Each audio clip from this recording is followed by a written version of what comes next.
Greetings to all of you, wherever you're listening from. I am Commander Bimal Raj, a TEDx speaker, internationally certified trainer and coach, mindset mentor, and a teen and parents coach. In this podcast, The Awkward Talks, I bring you topics that are usually considered taboo or are not discussed freely, but are some of the most pivotal things that we should be talking about. Most of us are familiar with the term toxic masculinity.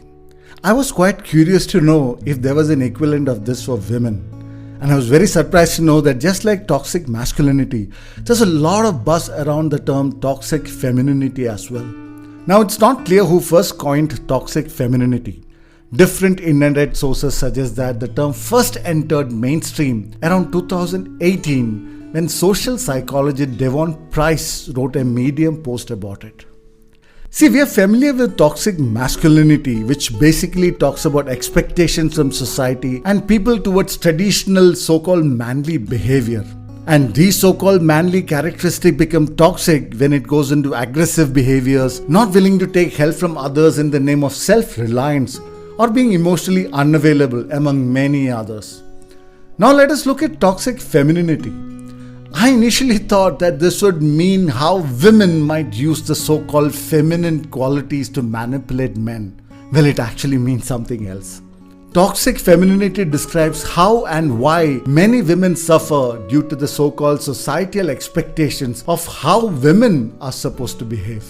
Now, therapist Megan Rice says that toxic femininity can describe any instance when women are either explicitly told to conform to traditional stereotypes or when they try to live up to those stereotypes themselves. Even though it originates from society's rigid molds and traditional expectations from women, unfortunately, both men and women reinforce it on others all the time. Many women subconsciously come under pressure to live up to these expectations just to feel accepted in a male-dominated society. And in extreme cases, these women find their self-worth in living out these expectations and standards set by other people.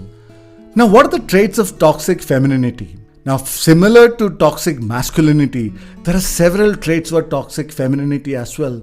They include passiveness, selflessness, compliance, submissiveness, cooperation, sensitivity, politeness, empathy and compassion, home and family oriented values, and many more. Now, let me be very clear about one thing. There is nothing at all wrong with having any of these traits. They are fantastic ones for anyone to possess despite gender.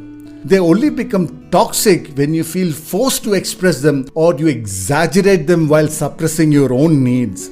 When women restrict their behavior to fit stereotypically feminine traits that men and society in general supposedly find pleasing, then they are displaying toxic behavior. The truth is that toxic femininity is a radical and exclusionary mindset on a specific gender and their behaviors. It is said that toxic femininity was the product of decades of male dominance where women were not allowed to overpower or dominate men. This forced women to use subtle warfare to get their way as opposed to violence. Now, because of the inability to find men's dominance in the past, women often viewed, and many of them still view, their fellow women as competition for favorable positions. Though this happens a lot at the workplace, it can also happen at homes or in family relationships and at times even in friendships. The women versus women mindset can be very damaging and mentally harassing, especially when women target fellow women more than other men. According to statistics, 58% of bullies are women, with their victims being fellow women at least 90% of the time. Now, what are some of the examples of toxic femininity in action? Now, some of the classic examples of toxic femininity are other people, especially other women, saying some or all of these. First, when are you having kids? Or, I just don't see how you can be happy without kids. Well, this happens a lot in families as well.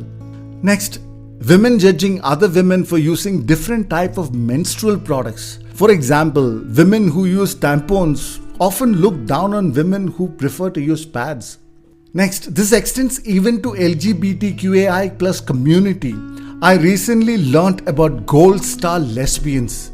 They have never had sexual contact with men, and they look down on others who have had sex with men. Next, both men as well as women who think or even tell other women that real women have curves. Next, those who use their relationship status with you to indirectly force certain behaviors. Now, these could be people in your family, relatives, or even the so-called friends who profess their helpfulness and caring nature towards you. They will try to control you or your behaviors by saying things like, "I'm only saying this for your own good," or "I know what's best for you because I'm your so-and-so." Next, women who think other women who enjoy cooking, child rearing and homemaking are perpetuating stereotype gender roles enforced by the patriarchy. Next, women who had normal delivery and consider that those who have C-sections aren't real mothers. Next, women who make fun of other women wearing short skirts and calls them trashy.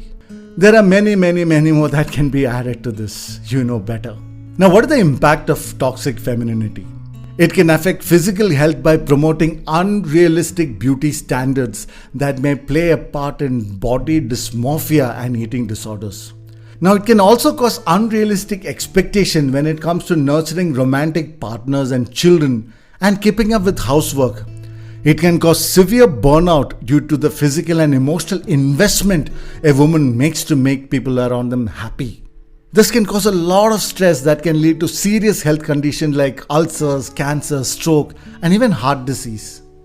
When it comes to workplace, besides bullying or harassment, toxic femininity can cause headaches, fatigues, anxiety and depression, stomach issues, and reduced self-image or confidence. Now let's come to the most important segment. How do you handle toxic femininity?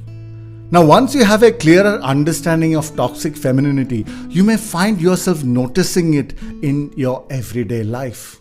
Well, what to do if you notice it in yourself? First, it is quite possible that you may be exhibiting some toxic traits knowingly or unknowingly. Do a self-audit and be honest with yourself. If you do feel that you have some traits, try and figure out how or where it could have started. Why do you have certain opinions or beliefs about how women should be? Was it from your family or friends? Is it the media? Once you identify the source, you will be able to question your beliefs. Next, ask yourself what makes you do certain things. Do you feel that some things are expected out of you just because you are a woman? What drives you to agree to do certain things just because you want to please someone? Is it really what you want to do as an individual? How much do you accept who you are and what you feel at times? Do you minimize or dismiss your thoughts and feelings just because you have seen your mother do it? Is it because you feel that you're not expected to display certain emotions even though it is natural for you? Accept yourself for who you are, and that includes your thoughts, emotions and feelings. Don't let anyone else, including yourself, try and convince you that your thoughts and emotions don't matter or that it should not be a priority for you. Choose your environment carefully. It includes your friends and even your family. Now, just because your family has certain beliefs about how a woman should behave does not mean that you need to accept it. Make sure that you are surrounded by friends and well-wishers who do not see women in a toxic way. Choose what you consume in the media. There are times when toxic femininity is celebrated in certain movies or sitcoms. Now, if you like those, it is highly likely that you might want to subconsciously emulate the behavior shown in those. Identify and celebrate your uniqueness. You don't need to live up to anyone else's expectations but yours. That too, as long as it is liberating you and not curbing you from doing and expressing who you are. Try and see others for who they are and not for what you think they should be. This means seeing men and women as equals and with the same standards. Be someone that other women and even men can look up to. Don't come under the societal pressure of toxic femininity. Celebrate your uniqueness and don't be apologetic about it. Unfortunately, many times it is women who are more judgmental against other women than men. And that is one of the reasons many women prefer to have male friends. Stop seeing other women as a threat to you. Don't judge them based on their looks and sexuality. We all have our strengths and weaknesses. Celebrate womanhood and uniqueness together instead of putting others down. Now, what do you do if you notice it in others? Now, you need to remember that just like you, others also may not even be aware of what they say or do. Understand that many women are in autopilot mode when it comes to certain thoughts and beliefs. For example, your mother-in-law or mother may keep stating that you should have kids so that the family is whole. Now, instead of fighting with her, sit her down and have a conversation with her. Ask her why it is so important for her since you don't share her belief. Many women suffer in silence due to their own expectations about how they should be. Be compassionate and ask them if this is who they truly are and why they feel compelled to be in a certain way. Let them know that it's all right to feel and think differently than what they have been told all their lives. Let them know that you support them and love them no matter what. Tell them what you see and appreciate in them, which makes them unique. Help them feel confident about how they see themselves. Teach them to appreciate their uniqueness, which may not be as per the societal norms based on their gender. Well, whether it is masculinity or femininity, we can embrace both without being toxic about it. We all need to look at others for who they are and accept their thoughts, beliefs, and emotions without any bias. Let us empower and raise people instead of putting them down. Let us make it our endeavor to focus on humanity and all the good attributes connected with it despite gender or roles. If we do that, we would be able to create a safe and empowered society. If not society, we can definitely empower and uplift all those connected to us.